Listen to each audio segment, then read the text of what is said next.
yourself. It's enough. It's a lot. Don't ever be anything less than you. You.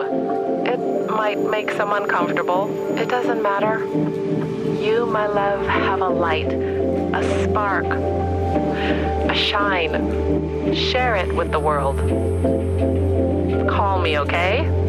Love, Mom.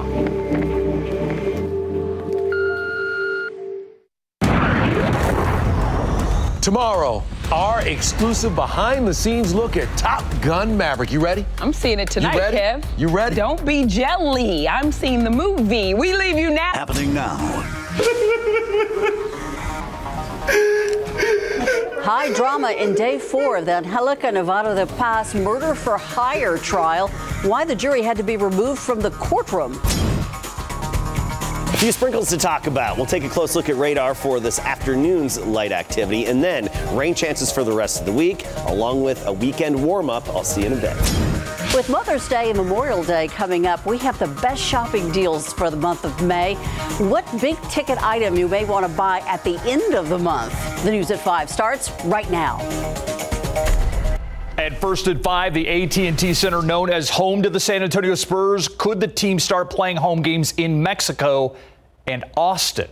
It is possible under an amendment to the team's non-relocation agreement, which Bexar County commissioners will consider tomorrow. Yeah, it hasn't passed yet. Garrett Berger, though, talked with the county judge about what exactly this entails. Garrett joins us live from the AT&T Center with what the judge had to say. Garrett. Well, Steve, under the deal that the county has with the team, now the county owns the AT&T Center, the Spurs are allowed to play up to 2 home games per season somewhere else besides here. However, for the next 2 seasons, Bexar County Judge Nelson Wolf says the Spurs want to double that number. Wolf says the Spurs want to be allowed to have up to 4 of their home games per season outside of the AT&T Center. The last language the judge saw was for 2 international games and 2 other games within 100 miles. Now, Wolf says the Spurs mentioned Mexico City and Monterrey as possible locations for the international games, and that they talked about a game at the Alamo Dome in celebration of their 50th season. But while Wolf says the Spurs had not specified Austin as the other location they want to play at, the judge says, quote, "We can all read between the lines pretty easy." Other than the 2 that they've said in Mexico, I mean, it's going to be Austin. I don't know any other place that could go within 100 miles unless San Marcos had it. Yeah. Now, since Austin billionaire Michael Dell bought a stake in the Spurs last year, there have been rumblings about whether there could be a push to move the team up I-35 permanently. For his part, though, Wolf doesn't think that's likely, so long as the Holt family has control of the team. Now, the Spurs are obligated under that same non-relocation agreement to stay here at the AT&T Center until at least the 2031-2032 season, or else face penalties of tens of millions of dollars. Now, Greg Simmons has more from the Spurs themselves. Live at the AT&T Center, I'm Garrett Berger, KSAT 12 News.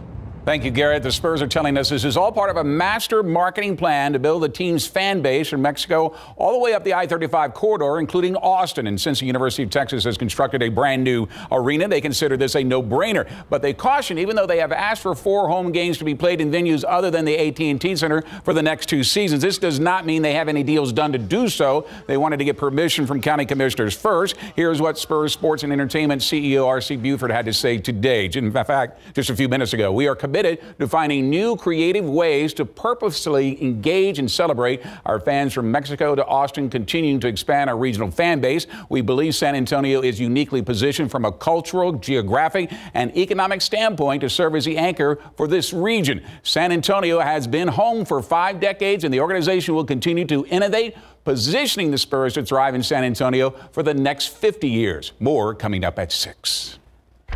Thank you, Greg. A jury listening to the alleged backstory, setting up a motive in a murder-for-hire case in a Bexar County courtroom.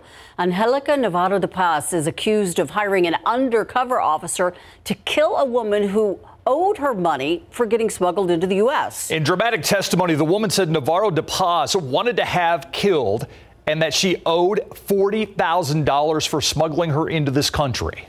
But the defendant testified last week that the confidential informant set up the plot to hire a hitman. The defense asking the alleged would-be victim about that confidential informant. To your knowledge, have you ever spoken to a person by that name, even though you may not have met them in person? No. No.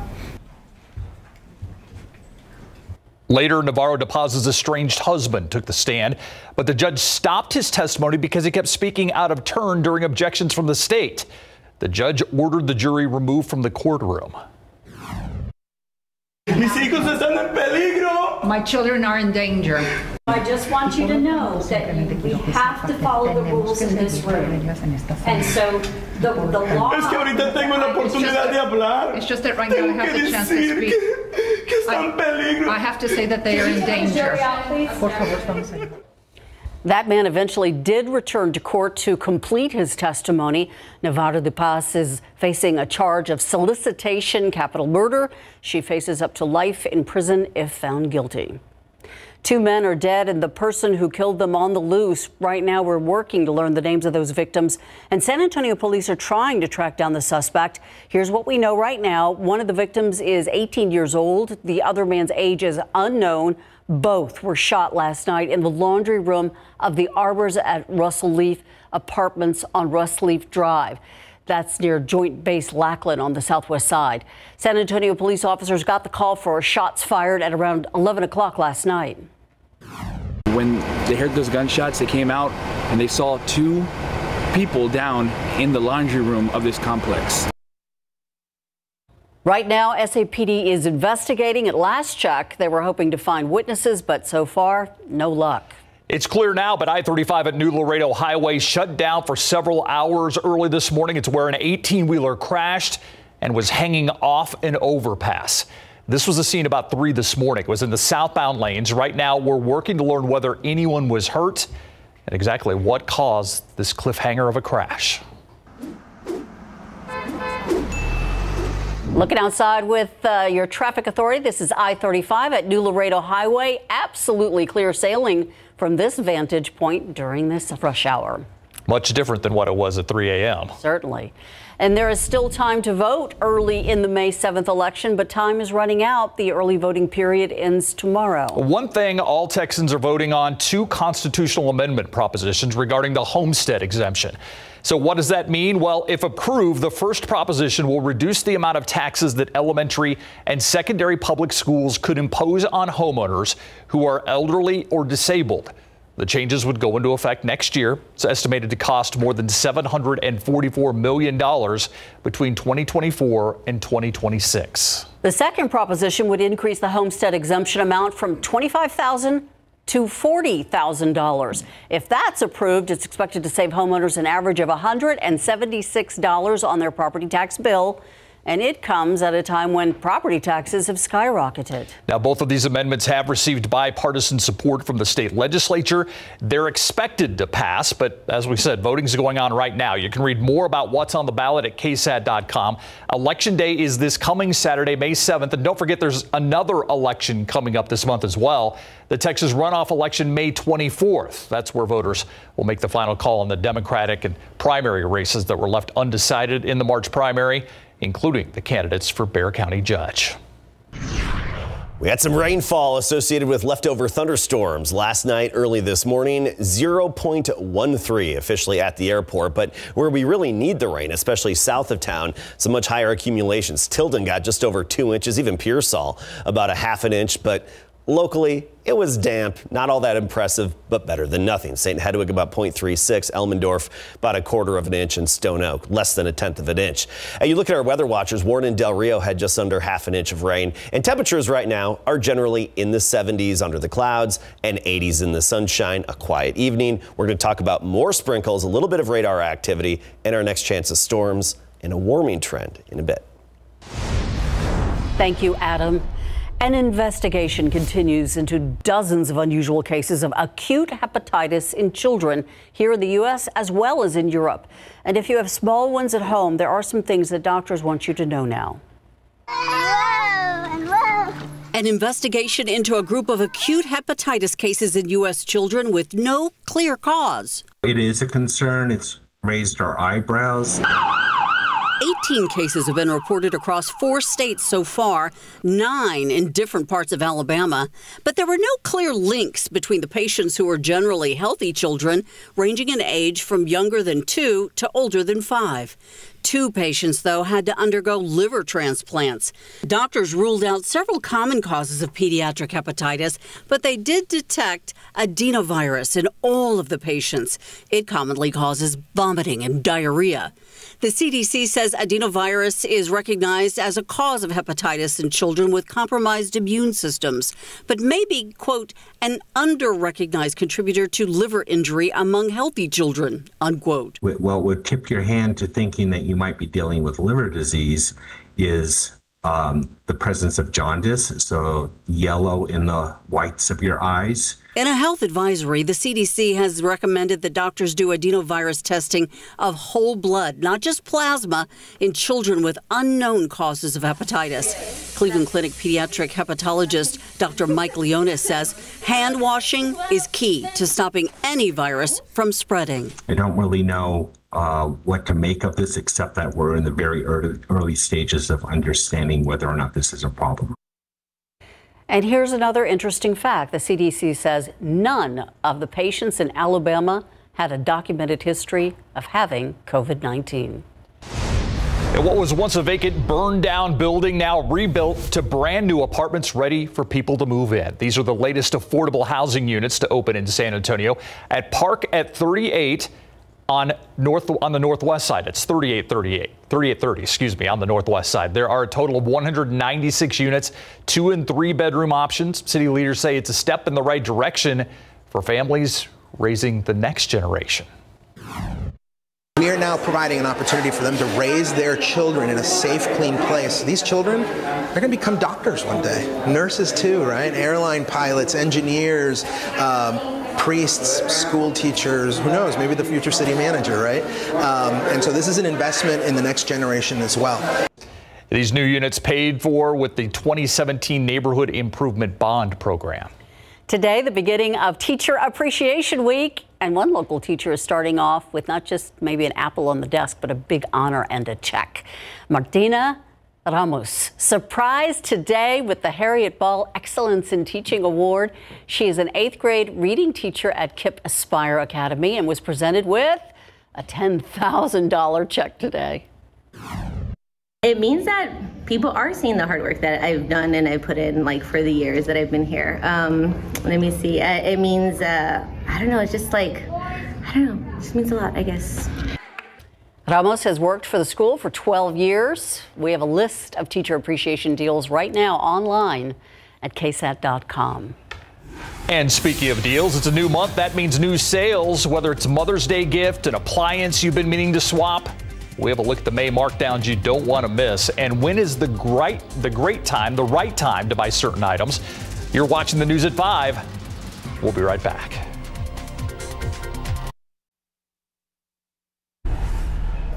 I'm Myra Arthur with a look at what's ahead on the news at 6 today. A new study showing anti-Semitism at its highest rate ever across the country, including right here in Texas. Our Courtney Friedman looks at the most recent incident here in San Antonio and speaks with a Jewish leader about what she thinks needs to happen now. Plus, a new report from the White House says small businesses are booming. Companies with fewer than 50 employees created 1.9 million jobs in the first 3 quarters of 2021. One of those businesses right here in San Antonio, the Box Street All Day. Tonight at 6, Alicia Barrera talks with the owners about their success meeting the president and their work to support other small businesses as well. And live entertainment NSA entering a new arena. The new $70 million Techport Center and Arena debuts tonight. RJ Marquez will be live with a look at what it has to offer. That and more coming your way tonight on the news at 6. Thank you, Myra. A reminder to all of us and you guys over there, Mother's Day is Sunday. And of course, a hug or a phone call makes mom smile. But if you're thinking about buying a gift, there are some discounts right now out there that will make you smile as well. 12 Undersized Marilyn Moritz with a few of the best buys in the month of May. May means warmer days and hotter sales. Think Mother's Day and Memorial Day deals. For Mother's Day, we'll see big sales on gift items, especially in the tech categories like smartwatches and fitness trackers. And Memorial Day, we'll see bigger ticket items go on sale like large appliances, mattresses, grills, and more. Consumer Reports tracks prices of its top tested products so they know when to buy. Has Mom been eyeing a fitness tracker? The Fitbit Luxe is marked down to $100 at Amazon, Best Buy, Fitbit, and Macy's. Testers scored it well for easy use, step counting, and heart rate accuracy. Next, smartwatches. The Citizen CZ Smart is $100 off at Amazon and JCPenney. With holiday cookouts coming up, now could be the time to get that charcoal Kamado-style grill.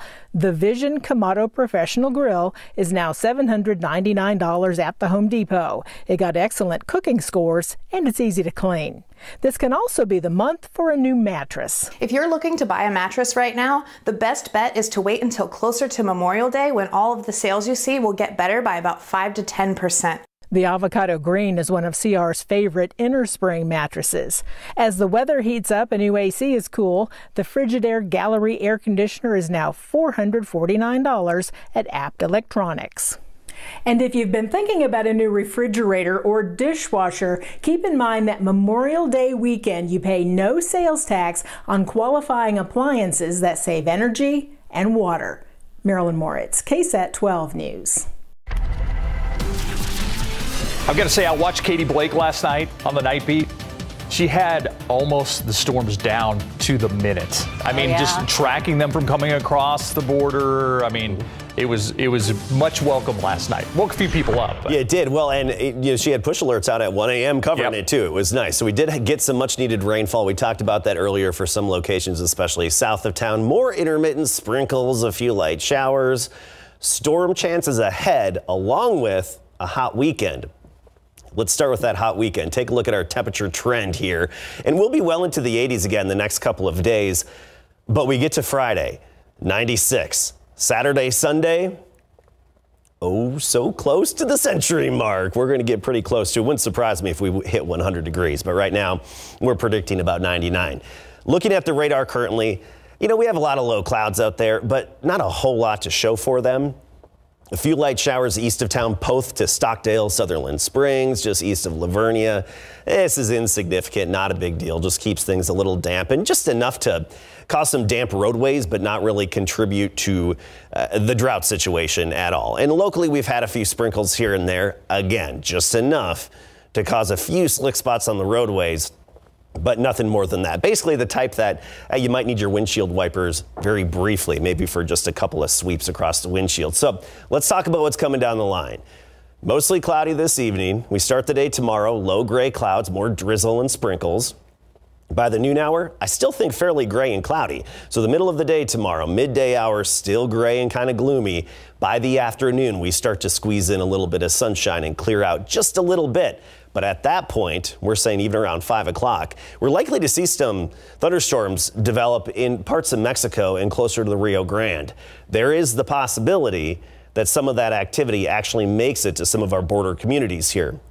We're talking Valverde County, Kinney County, Maverick County. We could have some good downpours associated with thunderstorms, but it is unlikely that makes it even close to San Antonio. So a few Rio Grande or border storms basically tomorrow afternoon and evening. That's that 10% chance for our area. Wednesday, a 20% chance. Thursday, a 30% chance as a weak cool front drops in. So there are more opportunities for a few thunder showers in the days ahead. Very gray right now. Look at that sky. 81 degrees, muggy too. Dew point of 70, southeasterly wind at 14. Temperature-wise, up to 91 in Cotulla and Eagle Pass. That's where we have some sunshine, but only 81 New Braunfels, Kerrville. The low clouds have kept us in the 70s in Helotes, 78, 79 Bulverde, and Bernie right now at 77. So tomorrow morning, low 70s for most of us, and even some mid 70s farther east of San Antonio. Nixon Smiley about 75 in the morning. By the afternoon, I still think upper 80s for most of us, but where we get a few extra hours of sunshine, south of town, Floresville, Pleasanton, likely into the lower 90s. Again, a damp start to the day, but not much to show for that moisture, nuisance moisture. Here's your KSAT 12-hour forecast. 7 a.m., some patchy drizzle, a few slick spots on the roadways, 72. Noon, still fairly gray. And then by the afternoon, we start to squeeze in a little extra sunshine with those Rio Grande storms likely to pop up. And again, a slight rain chance here and there, but nothing significant yet. Just a hot weekend on the way. Thank you so much, Adam. All right, so this NBA playoff so far, not exactly predictable, Greg. Stop me if you heard this before, though. Draymond Green was ejected from a playoff game. I know you're shocked. Wow. When we come back, the playoffs haven't begun. When we come back, the upset's in the second round already, and he may not have been drafted, but Sincere gets his invite to Seattle coming up.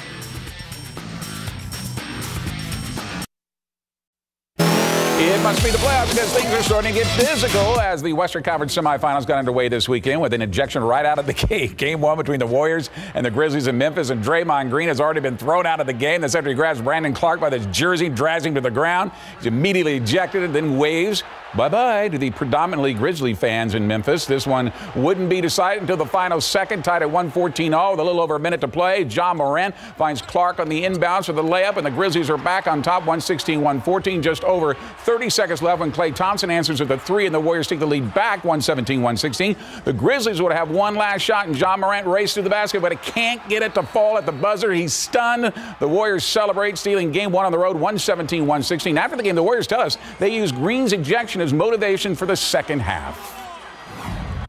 It's a tough call, obviously, on the road, try to start a series, and you get a guy like Draymond head into the locker room. Nobody wants to see that. It's not good for the game.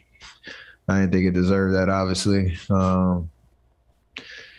We got a little emotional rise out of it, trying to stay locked in and, deal with the circumstances and give ourselves a chance to win. We obviously did that in the second half, but that was a tough one. It's unfortunate. We're not the same team without him, but I'm just incredibly proud of how we responded. And I think our defense, we responded very well. And some things are out of your control, but you can't hang your head. Now, like the Warriors in the West, the Milwaukee Bucks pulled off the same thing on the road against the Celtics in Boston, game one of the Eastern Conference semifinal series. As after the Celtics jumped out to an early lead thanks to Jaylen Brown's follow-up dunk over Giannis Antetokounmpo to push Boston out to a 7-point lead. But just before the half, the Greek Freak scores 8 straight to push the Bucks up to a 10-point lead at the break. Celtics don't break, though. They keep it close in the third. Jason Tatum from downtown. Then he lobs it to Rob Williams, and he throws down the alley-oop, and the lead is down to 5. But Giannis was just too much on this day. He tosses the ball off the backboard to himself to finish with a triple-double, 24 points, 13 rebounds, and 12 assists. Bucks steal game one, 101-89. Congratulations go out to former Judson and UTSA running back Sincere McCormick. He may have gone undrafted this weekend, but the all-time leading rusher in UTSA history has been invited to the Seahawks rookie minicamp where he can gather with his former teammate now, Tariq Woolen, who was drafted by the Seahawks. Good news for him. Yeah, everybody's good news, right? Yeah, thanks, Greg. We'll be right back. Thanks so much for watching News at 5 with us. World News up next. We'll see you back here at 6.